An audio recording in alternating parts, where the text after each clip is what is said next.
Hey everyone, Elliot here.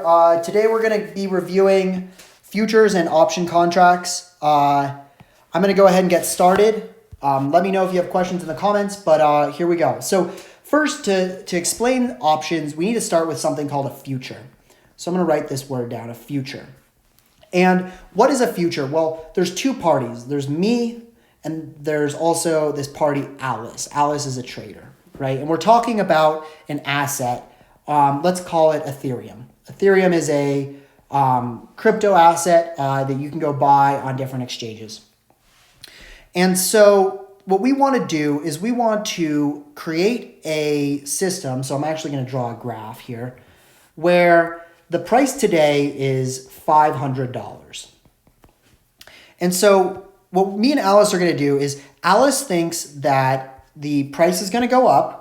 So she thinks that 4 weeks from now, and so this is today, right here, today, and this is today plus 4 weeks, right? And so what we're going to do is today plus 4 weeks, Alice thinks that the asset Ethereum is going to be worth $550. And so she thinks the graph of this, right, the asset might go down a little bit, but then at the end of the day, it's going to come over to about $550 in 4 weeks. Conversely, I think that the asset that we're talking about, Ethereum in this case, is going to actually decrease in price. So maybe it goes up a little bit, but then at the end of the day, it's going to end up at around $450. So this is me, and this right here is, let's change the color real quick, back to Alice. Right? And so what we want to do is we want to be able to bet on this thing. So one way for us to do this is we can write a contract, right? And this contract can say, you give me, Alice gives me $500 today, and in 4 weeks, I give her 1 Ethereum.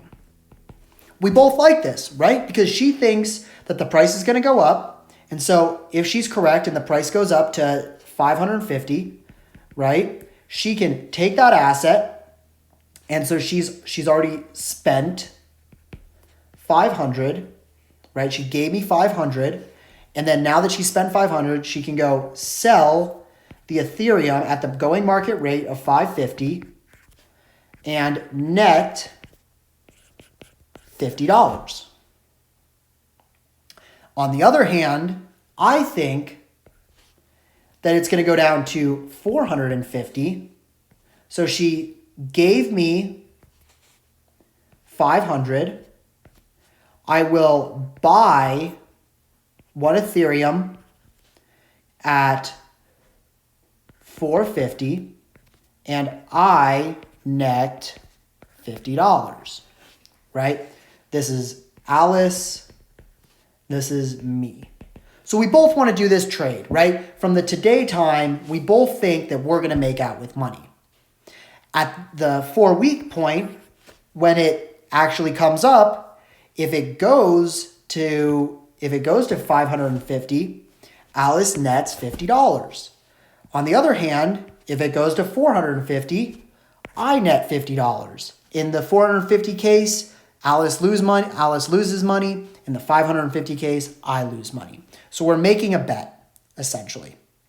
This is what we would call a futures contract, where one party is forced, keyword forced, to buy or sell a share or a contract. Let's write a share in the future.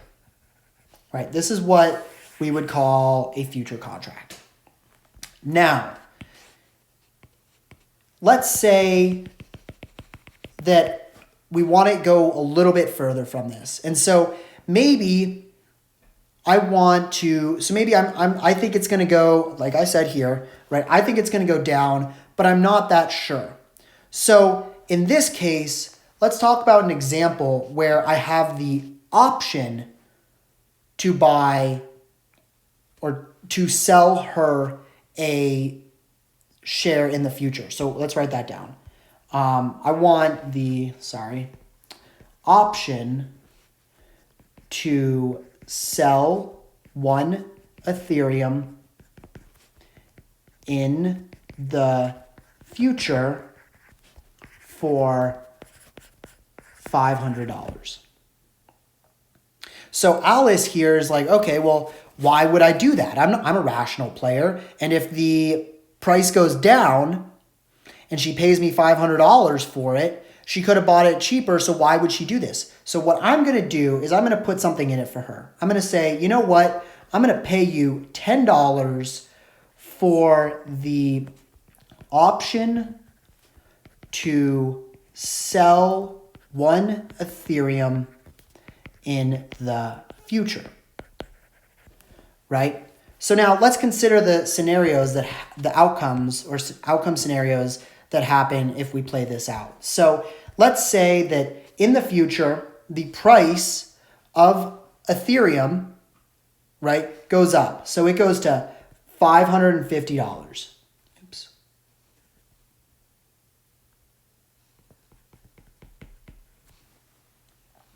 In this case, I don't want to sell 1 Ethereum at $500. Why is this? Because on the market, I can get a larger rate.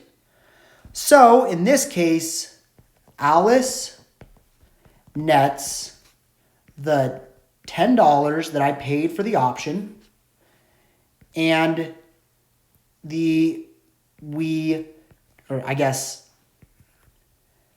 I choose to not exercise the contract.